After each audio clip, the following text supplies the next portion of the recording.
जमाना होता है। जेकर खानदानी प्रतिष्ठित रहे ओकर खानदान प्रतिष्ठित रह लिखे खाली मेहरारू लड़किन के वजह से। एगो भाव मन पड़ल हमरा का,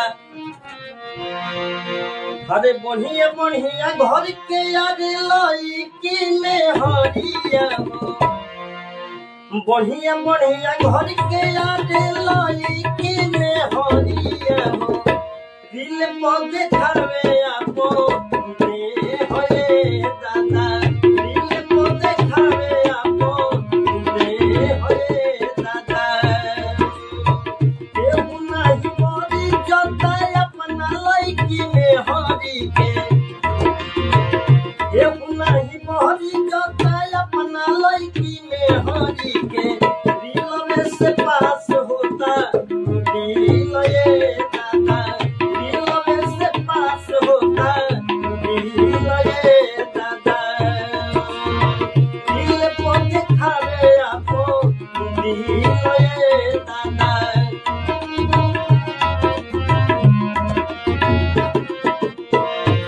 बता 16 हो सिंगार के मुँह चमका के,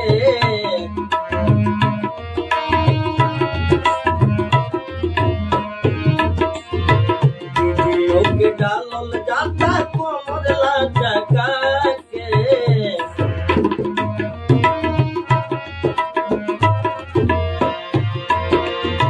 16 हो सिंगार के मुँह चमका के, वीडियो के डालल जाता डाढ़ला चका के, ये होनी के आगे आगे नाच के नचनिया हो, ये होनी के आगे आगे नाच के नचनिया हो, कोई गइल बाड़ी ससुर भेल ये दादा, इज्जत करे आम होता सेल ये दादा, इज्जत करे आम होता सेल ये दादा, इज्जत करे